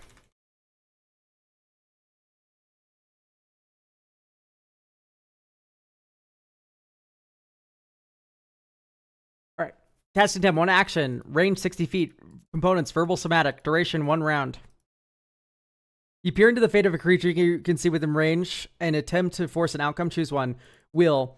You attempt to direct a positive outcome. The target roll D4 and add a number roll the next attack roll. That's really strong. I see. Okay.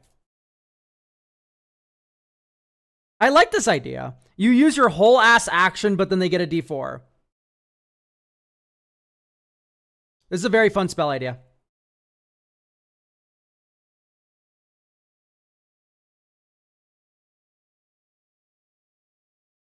Yeah, I think this is actually just ship it. This is fine as is.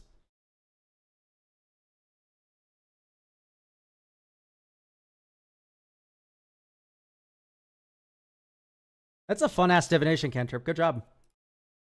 I literally have no notes. This is already just fine.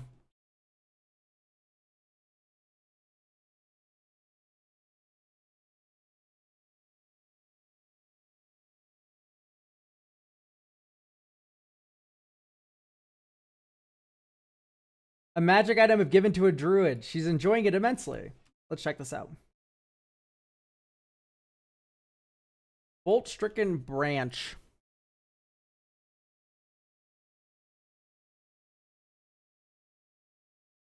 So, Rod uncommon. Requires optional attunement by druid 5e, not 5.5e. Okay. Long stick, burned at one end. As an action, you can summon a storm crow, a tiny elemental bestial spirit that sits atop your staff. You can talk to it and understand it, but other creatures can't understand it. You can dismiss storm crow with no effect. As a bonus action, you can instruct it to act as a familiar. 7 actions.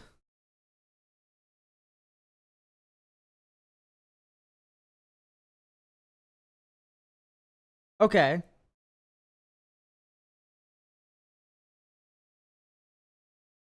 And it can be countered as a first level spell. What does that mean?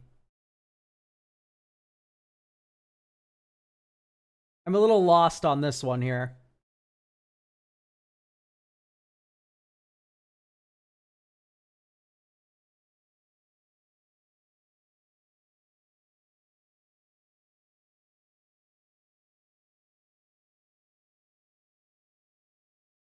Oh, so this is all just normal.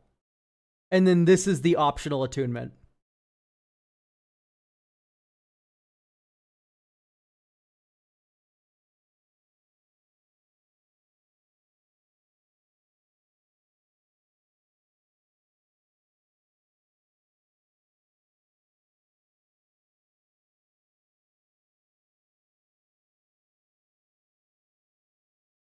Okay, I like this idea a lot. This is a very cute idea for like a thing that you give to a character. I like that it follows you into wild shape. I like the optional attunement by druid, making a spell into a like different effect. It's just like this is like really bad like wording. Like you can use this property indoors, blah blah. Like while holding it, you can use an action to expend 1 charge to cause a blast of lightning to appear within 60 feet of you. Like, as if you have cast ball. Like, at this point, you can kind of just imply that you can use it indoors, right? Because this isn't the call lightning spell. It's like as if you had used it. Yeah, you get a little familiar. And then some spells that can control the weather and stuff.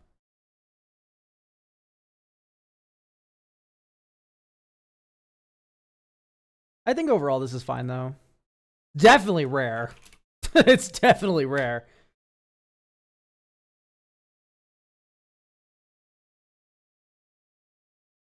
But as like a bespoke magic item, I can see why people would like that. All right, let's look up this one. 6th level illusion spell, Deluge. Concentration 1 minute. The caster creates an illusion of a flash flood affecting all creatures within 60 feet.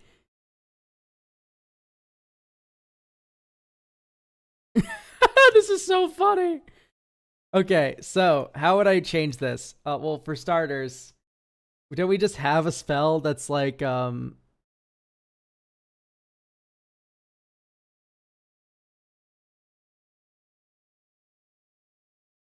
what is it? Wave. Tidal wave. Like, why aren't we just like reframing tidal wave? Conjure an illusory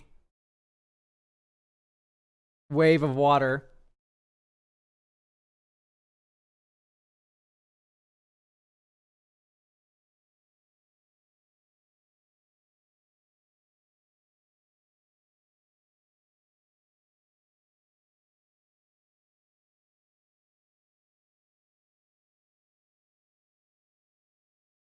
While prone, the target can't stand for the duration, can't breathe, and believes it is drowning underwater. On a successful save, a creature takes half as much damage and isn't, but suffers no other effect.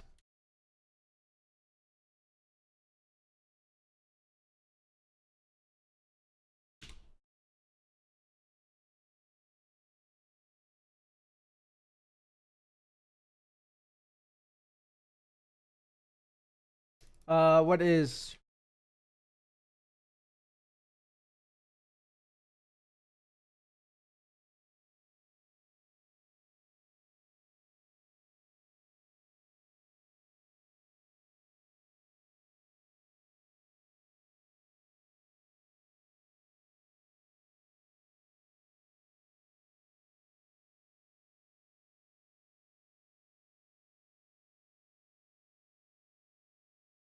yeah, there's some illusion spell, like Phantasmal Killer does damage, stuff like that. So like this is a very fun bespoke spell. Like give this to a funny illusionary wizard who cooked this up himself, so your wizard can learn it from his spell book.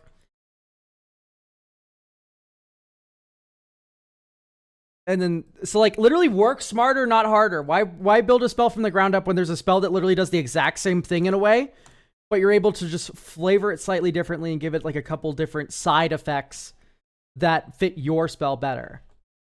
Right? Like this is...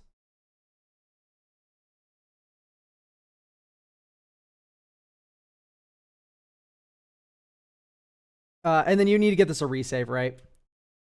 At the end of each of its turns, it can repeat this saving throw.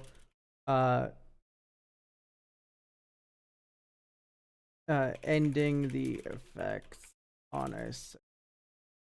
Right? And it's not bludgeoning damage, sorry. It would be psychic.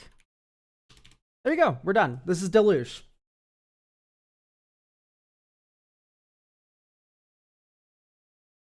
We have one more thing, I think. No, this was it. Okay, that was it. Oh my goodness. So this did well. In future, I'm thinking I'm gonna price this around $3 per like small thing like this, and then there'll be a full class option that'll probably be like 10 to 15. I still haven't landed on the prices that much yet, but like this would probably be the upper limit of like something I would review for $3. Right. Great. Thank you all for coming for the first stuff. Yeah, I'll be looking at subclasses. Like I said, it'll be like probably $15, 10 to 15. Yeah. So let me actually collapse this. I'm going to share the show notes. Anyone with the link can view. Here we go. The show notes for this. This is everything we looked at today.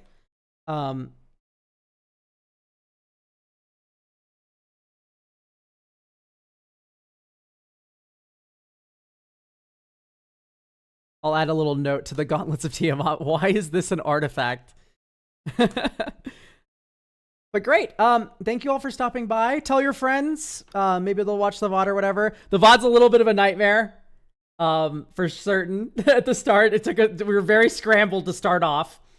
But hopefully it'll get a little bit more structured as time goes on. Thank you all. All right, bye.